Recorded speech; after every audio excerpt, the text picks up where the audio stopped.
यूं तो देश की राजनीति में राजनेताओं का उद्देश्य भले ही जनसेवा का रहता हो, लेकिन अधिकतर पार्टियों और नेताओं की नीति जनता पर राज करने और अपनी संपत्ति का साम्राज्य स्थापित करने की दिखाई देती है। लेकिन श्रावस्ती की राजनीति में एक चेहरा ऐसा भी है जो आज के नेताओं की नीति से हटकर जनसेवा और भाईचारा की मिसाल पेश कर रहा है। ये नेता कोई और नहीं बल्कि समाजवादी पार्टी के युवजन सभा के जिला अध्यक्ष सत्यपाल पटेल हैं, जो वर्षों से श्रावस्ती जिले में शोषित, पीड़ित और उपेक्षित लोगों की आवाज बनकर उन्हें न्याय दिला रहे हैं और उनकी आर्थिक मदद कर रहे हैं, जिससे वो लोगों के बीच एक लोकप्रिय नेता बन चुके हैं। सत्यपाल पटेल समाजवादी पार्टी से भिनगा विधानसभा सीट से प्रबल संभावित प्रत्याशी हैं।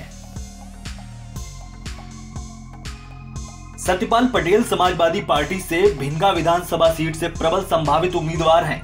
युवजन सभा के जिलाध्यक्ष सत्यपाल ने जनसेवा करते हुए कोरोना काल में लोगों की मदद की और किसान आंदोलन में भाग लिया। गरीबों को उनका हक दिलाना और गरीब बुजुर्गों को कंबल देकर ठंड से बचाना ही सत्यपाल पटेल की प्राथमिकता है। वो भिनगा विधानसभा क्षेत्र के गांव, गलियों और गलियारों का भ्रमण करके अपने निजी पैसे से लोगों की समस्याओं का निस्तारण करते हैं। गरीब परिवार की बच्चियों की शादी में बड़ा योगदान देते हैं और बेसहारा लोगों का सहारा बनकर समाज की सच्ची सेवा की मिसाल पेश कर रहे हैं। अपने सामाजिक कार्यों की वजह से भिनगा विधानसभा क्षेत्र में सत्यपाल पटेल की छवि एक लोकप्रिय नेता के साथ प्रख्यात समाज सेवी के रूप में जानी जाती है। उन्हें अब उम्मीदों का चिराग भी कहा जाने लगा है। क्या हिंदू, क्या मुसलमान, सबकी जुबान उनकी कार्यशैली को सलाम कर रही है। युवजन सभा के जिला अध्यक्ष सत्यपाल पटेल का कहना है कि जो लोग धर्म के नाम पर राजनीति करते हैं और लोगों को आपस में बांटते हैं, वो सिर्फ विकास और महंगाई से लोगों को भटकाने की कोशिश करते हैं। देश का विकास पूरी तरह से ठप हो गया है और जनता महंगाई से त्राहिमाम कर रही है। उनका कहना है कि प्रदेश की जनता इस बार अखिलेश यादव को मुख्यमंत्री बनाने का मन बना चुकी है और 22 में बदलाव के साथ साथ प्रदेश में विकास, अमन और खुशियां वापस आएंगी। आप भी सुनिए। 9 से समाजवादी विचारधारा से जुड़े हैं। समाजवादी पार्टी सबकी बात करती है, गरीब, नौजवान, किसान, मजदूर की बात करती है। इसीलिए हम समाजवादी पार्टी से जुड़े हैं और समाजवादी पार्टी के साथ कंधे से कंधे मिलाकर आज तक हम काम करते आ रहे हैं। 2009 में समाजवादी पार्टी के साथ जुड़ने के बाद जब 2012 में बसपा की सरकार थी तो हम लोग किसानों की मांग कर रहे थे, लेकिन 2012 में हम लोगों को आज तक जेल में बसपा की गवर्नमेंट में रखा गया और 2012 में हम नौजवानों के दम पे सरकार बनी और उसी लगन को देखते हुए समाजवादी पार्टी हम पे विश्वास जताते हुए छासवा का जिला अध्यक्ष बनाया और समाजवादी पार्टी के छासवा जिला रहते हुए हम समाजवादी पार्टी का काम करते रहे और आदरणीय राष्ट्रीय अध्यक्ष जी मुख्यमंत्री अखिलेश यादव जी 2012 से 17 तक मुख्यमंत्री रहे।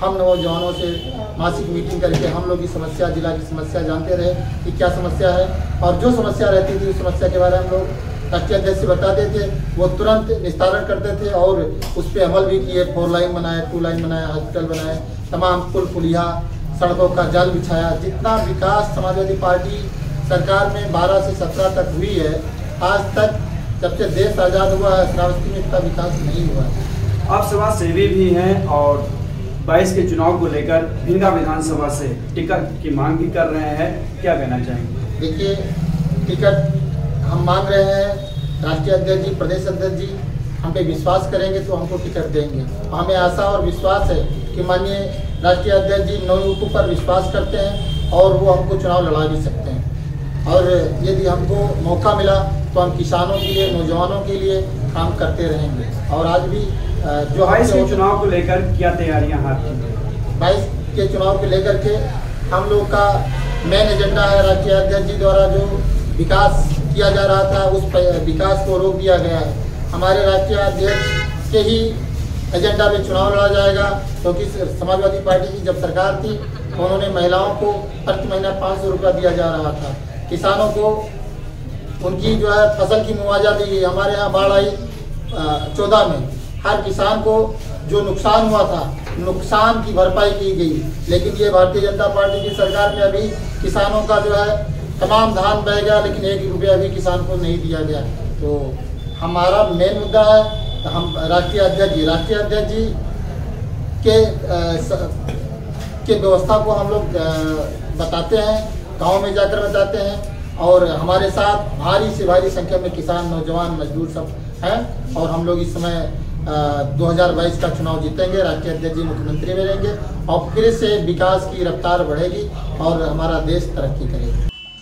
जनक्षेत्र टीवी के लिए श्रावस्ती से दुर्गेश शुक्ला की रिपोर्ट।